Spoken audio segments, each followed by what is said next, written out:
freak out, freak out, freak out. Next time we do a show after this one, okay? After this one, either the greatest season in the history of Auburn basketball will be over, or Auburn will be playing for a national championship that night. Woo! How about that? He's Zach Blackerby. I'm Brad Law. This is Village Vice, and it's brought to you by mybookie.ag. Use promo code BARN, just BARN, not the barn. Barn. BARN. And you'll get hey, now, easy. You okay? Sorry. Yeah, I'm okay. 50% deposit bonus up to $1,000 plus a $10 casino chip at MyBook. Hey. Sorry. Trying to hold it in now. MyBookie.ag. Now I'm self-conscious about it. Promo code BARN. All right, we're going to talk about keys. We're going to talk about the excitement and what the game means and how to beat Florida and all of that. Can I start with something, though? Yes. Start with whatever you want. I love that Auburn's the underdog in this game. Yeah, I don't fully agree with it. Right. They're the underdog of the 4 teams left. Which is so strange. They're the number 1 overall seed. Yeah. They beat Houston. Now, look, I get, okay, they lost to Duke head-to-head 1,000 years ago. They lost to Florida head-to-head. Okay. But it's weird that those matter. Yeah. It's weird that those matter, but nobody wants to acknowledge that Auburn beat Houston. They're like, well, they were out their best player. Okay, whatever. It's either games 2 months ago don't matter or they do. Let's decide. Let's decide. But you're absolutely right. I mean, Bruce Pearl is always good at generating some sort of chip on your shoulder type stuff. Nobody believes in you, but he didn't have to try. Nobody believes in Auburn, which is weird, which is super strange. And it's so them giving coach of the year as a tie to Pearl and Pitino is so symbolic of this season, where it's Auburn's good, but historically done some great stuff. But. And Janai Brooms had the greatest season, but he's not going to get AP Player of the Year. That's going to go to Cooper Flagg. That's it. Yeah, they have manufactured all of the inspiration and motivation that this team needs, and I'm here for it. I love it. What you've done, I don't know if forgive me if I'm repeating it here. I've said it a couple of other places this week. By making Auburn the underdog, Bruce Pearl had to manufacture it against Tom Izzo and Michigan State, to the point that he called him. Izzo called Pearl out on it during their interview 45 minutes before tip-off of the Elite Eight game. Yeah, right. But everybody else has manufactured it for him now. You have given a world-class chef the best ingredients, the best cookware, and the best kitchen tools. You have given Michelangelo a blank canvas and the finest oil paints. Okay. You've done it. Wow. So, hey, everybody else, this is what you wanted. You wanted Auburn as the underdog. You wanted to see Auburn hungry. You wanted to see Auburn with a chip on its shoulder. Come on. You got it. Come on. Just remember, you wanted this. Just remember, this is what you wanted, and we'll see how it plays out. I mean, everybody is saying it's Florida, Duke, and the Natty. Yeah. And I mean, that might be the most likely option. Vegas certainly thinks it is. I just have a hard time buying that the most obvious outcome is what's going to happen. Yeah, I agree. Even though that's what's happened so far this tournament, with all chalk, all 1 seeds. And I love what BP said earlier today. He said, if it goes chalk, Auburn wins the whole thing. Right. Well, right. Exactly. That's the most likely chalk outcome, isn't it? But I love what he said. He didn't back down or anything. He said, look, no disrespect toward any other team. These are the 4 teams that belong. Nobody else belongs to be here. Nobody else belongs here. These are the 4. Yeah. And I love everything about the matchup. Mm-hmm. I love the fact that Auburn has played Florida and lost at home. That benefits you now. Maybe. I think it does. Maybe. And there's so much stuff, when you go back and look at that game, where Auburn was not the team they are now defensively at that point. And just watching, folks who know basketball X's and O's way better than I do, just showing how Chad Baker Mazzara was 2 steps too slow, all the time on Walker Clayton, and how, Denver wasn't really on him that much. And that's going to be a totally different thing now. So I can't wait to see it. But using Like, if we're gonna use arguments of stuff that happened 2 months ago, just be careful. Just be careful because there's a lot of inconsistencies when you do that. So either it means everything, which is what a lot of people are thinking right now, which is like, why play the at that point? Or it doesn't mean anything. Yeah. And I don't think it means anything. So yeah, because I actually had to pivot with my thought process of like, yeah, it's hard to beat Auburn, or it's hard to beat Florida once, but I think it's harder to beat Auburn twice. But that doesn't even matter because these two teams played 2 months ago. Like that's an inconsistent argument then, because I don't think that game that was played 2 months ago matters. Yeah, Florida doesn't have to beat Auburn twice. The one game that they have played is gone. It's over. Yeah, Florida has to beat Auburn once. Yeah. Auburn doesn't have to win 4 out of 10 or 5 out of 10 or 8 out of 10. It's got to win one time. Got to win one time. And Which is why why national championship. Which is why I like Auburn against any of these teams, any of the three. Even the ones they beat head to head, the ones they lost head to head, because Auburn at its best is, I think, the most balanced, the most explosive, the best defensive team. Houston's second defensively, maybe Houston's first defensively, but the offensive imbalance maybe puts Auburn at the top. And now I think what Houston just plays so slow on offense too. I think that helps their defense. Sure, that's fair. Yeah. Not that they're bad, obviously. They're a good team, but yeah. I look back at the Florida game. I do disagree with that though. Like I think if every team plays their best, Duke wins. Okay. Like I don't think Auburn at their best is the best team. Okay. All right. Well, we can agree to disagree on that. That's fine. This doesn't have to become a debate show on that. But no, it doesn't. It doesn't, and it's going to work itself out. Like there's nothing to debate. We'll know. We'll know. Because you'll see these teams at their best. Like I know Janai's still, that elbow's not 100%. It can't be. He apparently looked fine. He shot with went with his right a bunch at the open practice or whatever earlier today. So that's encouraging. You know what Florida's going to do, because they're smart. They're a good basketball team. Condon's going to get in there and grab his elbow. You're going to in there and push him on the elbow. They're going to put pressure. Why wouldn't you? Why wouldn't you do that? That's how you're going to play. So can he stand up to that and still? To me, though, this game's not about Janai. Like I think Janai's going to get his 15 to 25 or whatever. Mm-hmm. If you don't have your wings pop, Auburn's not going to win. Like to me, this game's not about Janai. Okay. I think any win Auburn is going to get is going to be partially about Janai. Like even the Creighton game where he didn't get double figures. I just think we need to assume. Like we just need to assume that Janai's impact is going to be enough. Because if it's not, like if his impact isn't substantial, like Auburn's not going to lose that game either, or Auburn's not going to win that game either. But I think if no one else contributes offensively, like they did against Michigan State, like I don't think Auburn wins. Like, I know Hod or Denver, somebody's got to pop. That's fair. I know we just said that the game 2 months ago doesn't matter, but I'm going to kind of give you some numbers that back up the point you're making right now. Janai in that game had 18 points and 11 rebounds. 18 and 11. So he can get – Florida's perfectly okay with Janai getting 18 and 11. Yeah, right.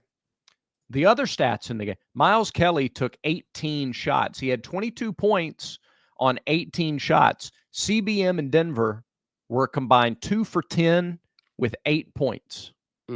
8 points and 4 turnovers between the two of them. How many minutes did Janai play in that? Do you have that? He played 30 minutes. Okay. He'll play more than 30 minutes tomorrow. He will absolutely play more than 30. Yeah, no, you're right. I think he got in a foul trouble situation. I think Dylan did as well. So Dylan for sure did. Janai only had 2 fouls. Dylan had 4. Okay. Dylan had 12 rebounds. Denver had 7 rebounds. Yeah, I mean, I think Auburn should expect to win the rebounding battle. That's been Florida's weakness, and they've actually gotten worse at it throughout the year. Nobody wants to have that conversation, but they've gotten worse rebounding, including the tournament, which is why UConn and Tech were able to keep it so close because of, the extra, lengthy possessions and all that. To me, like, that's what we got to watch. And can Auburn capitalize on that? And that's either in the form of, you lay it right back up if you're Janai Broome or Dylan or Chaney, or if you get one of those guys and you kick it out and you hope that Miles or Tahad can help you from the perimeter. Like the opportunities are going to be there. Yeah. Auburn just has to execute. Tahad, by the way, in the first meeting had 14 points on 4 of 11 shooting. So like Miles and Tahad scored It wasn't 36 combined, but it was on 29 shots. Yeah, it wasn't the offense. And like we're gonna remember free throws and all of that stuff, but like Auburn defensively has to play better than they did against Florida in the first one. And like they didn't switch well. I don't think they really were using Denver the correct way in that matchup. I mean, and Auburn's gotten better. This is a Bruce Pearl thing. Like we always talk about peaking at the right time. Bruce Pearl teams don't always peak offensively at the right time, but defensively at the end of the year, like Auburn gets better and better and better. And like some of the possessions that we saw against Michigan and Michigan State, it's like, I don't know what you do. I don't know what you do. And even some of the shots that they made, it's like, I'm okay with them making it because that was a ridiculous shot. Because Auburn just had everybody covered like a blanket. And I think the way that they defend now and the way they switch and the way they manage their personnel is so much better now than it was at that point of the season. But that's not interesting. People want to talk about, Janai's elbow and stuff. But like I think defensively is where that's going to be different. Auburn scored enough points against Florida. They didn't stop them. And so they're going to, I think they're going to do the same stuff that they did against Creighton. I think it's going to be a similar game plan. And I can't wait to see it happen. I can't wait to see it happen. No, I agree. Okay.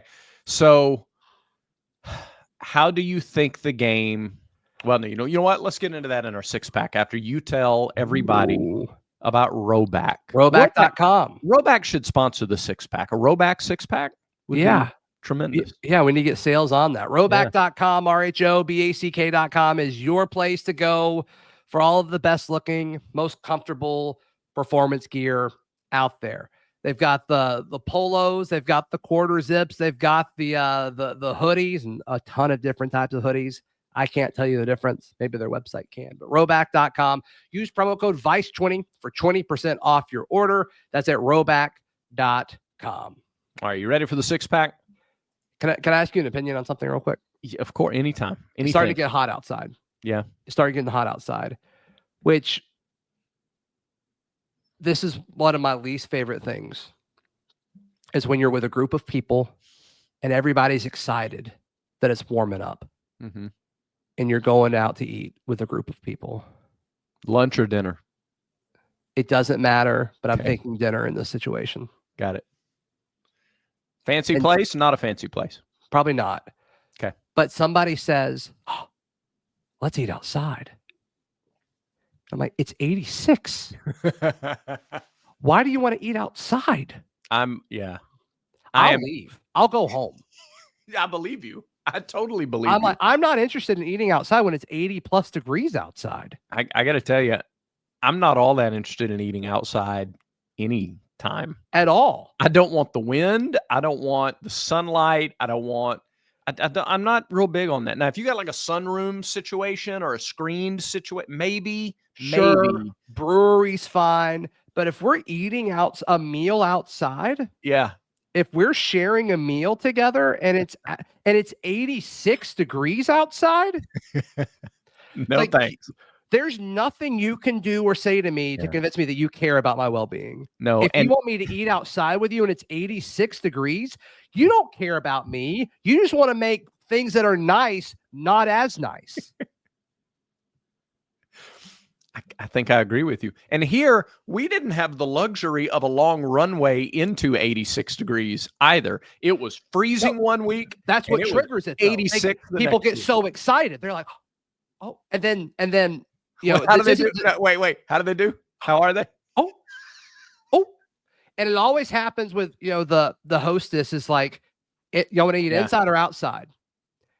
And like, it's never planned. It's never discussed like, hey, let's get a table outside. Right. Because they know like people aren't going to come because it's miserable. So do you just step up then? You're like, inside, please. The whole reason we came to eat inside your restaurant.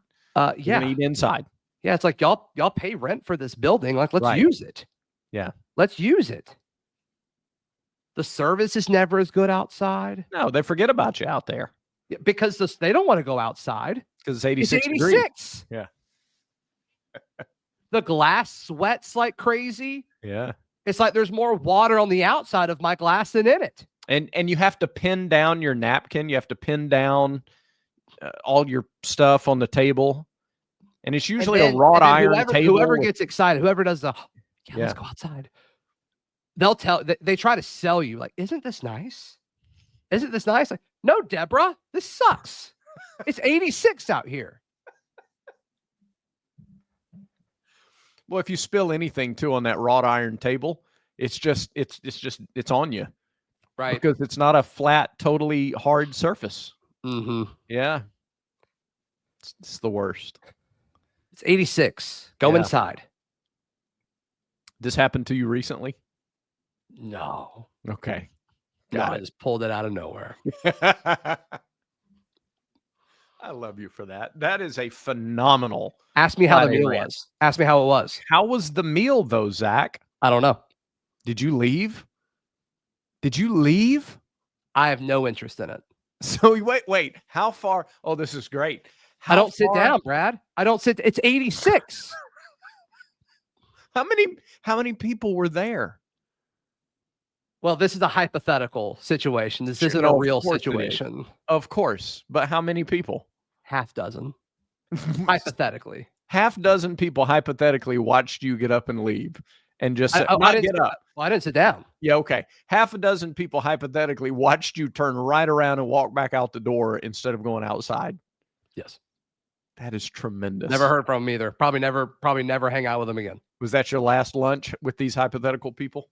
Or dinner or whatever? Which, once again, like, I'm not saying this happened, but yeah, I get it. It's 86. Yeah. Is there a temperature at which it's okay? Like if it's 70? Probably not. Yeah. But some temperatures are better than others, for sure. All right. For sure.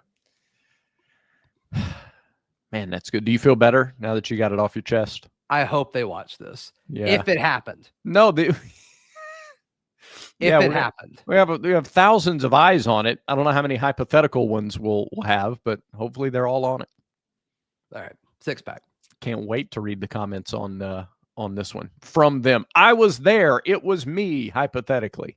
It wasn't 86, Zach. It was 82. Right. Shut up. Wow.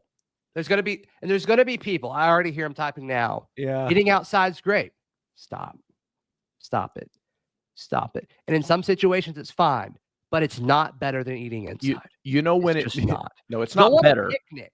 Right. That's the point I was going to make. Yeah. Pack everything up. Sit in front of Stanford Hall because at least then going into it. Yeah. It's never planned. Right. Let's go to so-and-so and sit outside. It happens when the host is nonchalant, like, you want it inside or outside? And then somebody goes, oh, let's sit outside. Like, no, it's 86. Oh, but it's shaded, Zach. There's an umbrella. There's an umbrella that for 45 minutes. Breeze. That's not the argument that you think it is. Yeah. I love the umbrella too. Like 3 of you get to sit in the shade and one poor soul is just sitting there baking in it. I feel like it's always me. Always. I feel like it's always you too, based on that reaction. Hey guys, okay. And then you have to, like, everybody just apologizes to you the whole way. The whole dinner. They're just don't even give them the chance. Don't even give them the chance to apologize. Just leave. It's fine. It's fine, really. It's fine. Just leave. It's like, if I'm spending time with you away from my family and all of these kids that I have now, it's like, I'd rather just go home. I'd rather go home with my 30 children. 3 feels like 30 right now. And my wife. I'd rather hang out with them than sit outside with you because it's 86 degrees outside.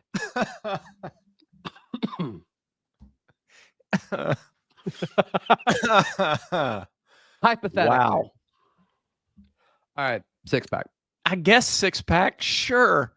I'm not going to do games to pick. I'm going to do stats to pick. Okay, whatever. I'm going to do stats. Yeah. Janai Broom, over under 13.5 rebounds. He's averaged 13.25 through the NCAA tournament. I'll go over. Okay. That's big. That's big. By the way, rebounding was tied last time these teams got together. I don't think it will be tomorrow. No, I don't think so either. I kind of agree with you. I think that's a strength. Alex Condon, 17.5 points. He was 7 of 10 from the floor, 3 of 5 from the free throw line. He had 17 the first time. He took 10 of their 64 shots. I'm going to go under. Okay.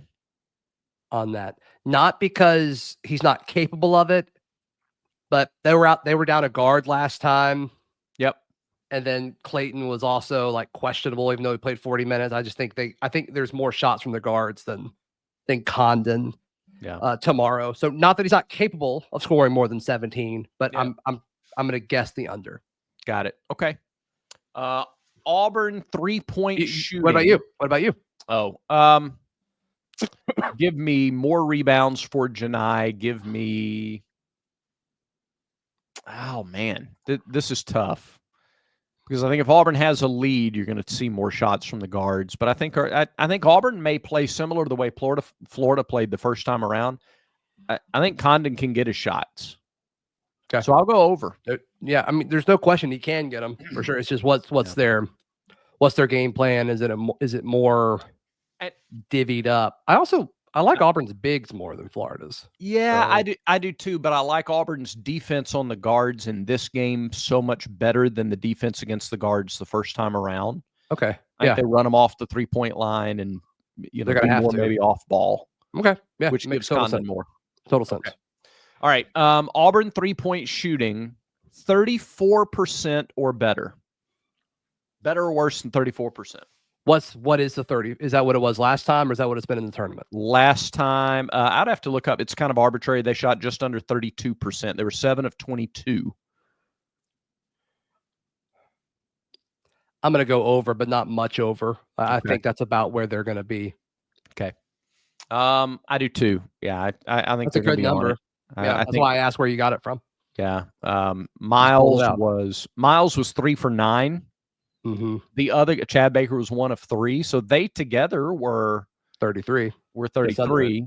Denver was 0 for 1. I think Denver gets more shots. We're seeing a different Denver Jones now than we were seeing back then. It was like after that game that they kind of told Denver, "You're a scorer. Go score." Yeah. So, all right, that's 3. Mm-hmm. So one more than the games, I guess. All right. Auburn baseball series against Alabama. All 3 games are put into one 6-pack game. So we haven't really talked about it. Auburn got swept against Georgia this past weekend. I say they bounce back, win 2 of 3 against Bama, because why not? Yep. I do too, except I say give me all 3 because I can't concede a game to Alabama. I hope you're right. Especially at home. What a bounce back weekend that would be for Butch Thompson's squad. That'd be awesome. Houston and Duke. I'm gonna go Houston. Okay. I think that just caught some people by surprise.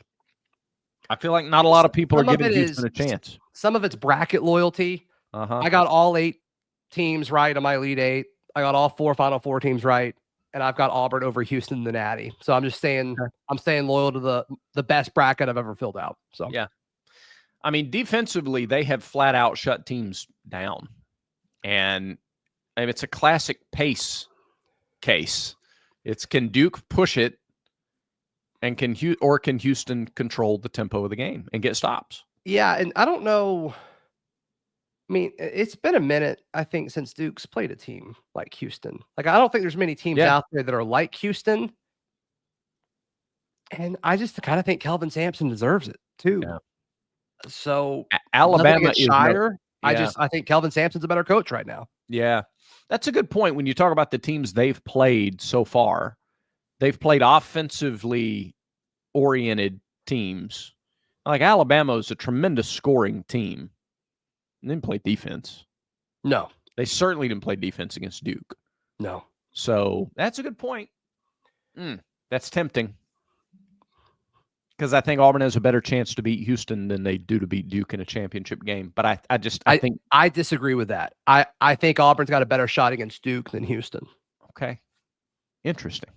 All right. I hope we talk about this on Monday, one way or the other. Gosh, me too. Give me Duke over Houston. Smart pick.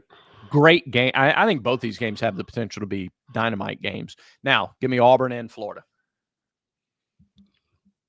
Auburn. Yeah.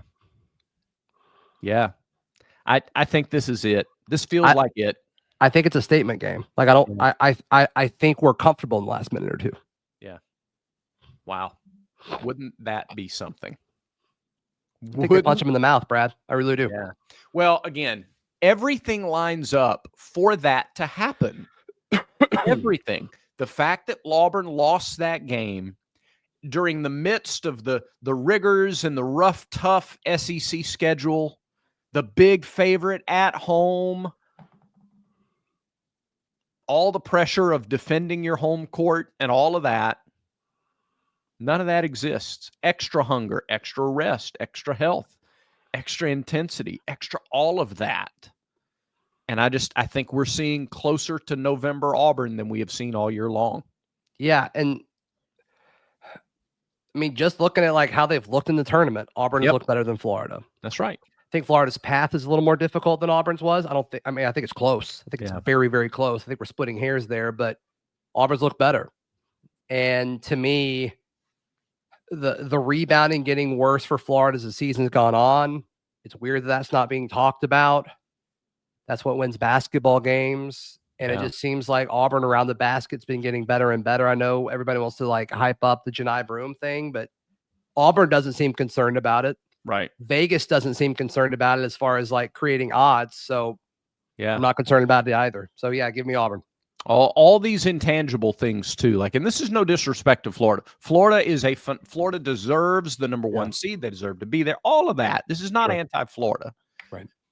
But who's playing with more heart than Dylan Cardwell? Who's playing with more heart than Janai, Tahad, Denver? Like, some of these guys, even when they're not scoring, they're doing the little things you have to do to win games. Yeah. I think that's too tough to overcome for 40 minutes. Right. No matter who it is. So there we go. It's going to be great. Are we talking about Auburn playing in a national championship on Monday's edition of Village Vice? We'll see. Can you imagine? I can't. I'm having a hard time processing that we play a Final Four game tomorrow. I'm just being 100% honest. I got to tell you, I went back earlier today and watched the first few minutes of the Virginia game from 2019. Just to remember what it looked like. Auburn on the floor, Final Four in the camera shot, and how much that was so surreal. That whole, it was surreal. Yeah. And I'll never watch a second of that game again. Well, I did watch part of the second half when Auburn erased a 10-point lead in like 2.5 minutes. I think people forget about that. Bryce got hot. One guy gets hot. What we were waiting on all game. It's just like, stay close. And then all we need is to like, we'll beat you for 2 minutes. We'll beat you like a drum in those 2 minutes. That's what they did. Yeah. That's what they did to people. I forgot. For those who have forgotten, by the way, what happened before the last few controversial seconds, it's really like it's unthinkable that Auburn lost that game. There were about 8 different ways they could have won it. And they've been national championship banner up today. Probably. But I think we would have beaten Tech. But I think we would have. But listen, all that doesn't matter now because they got another chance. Got another shot just 6 years later, which is insane. So that does it for today's show. Brad, it does. Yes. Thanks, everybody, for watching, for subscribing to the channel, for commenting on the video. Remember, until next time, everyone has vices. Make sure Village Vice is one of yours.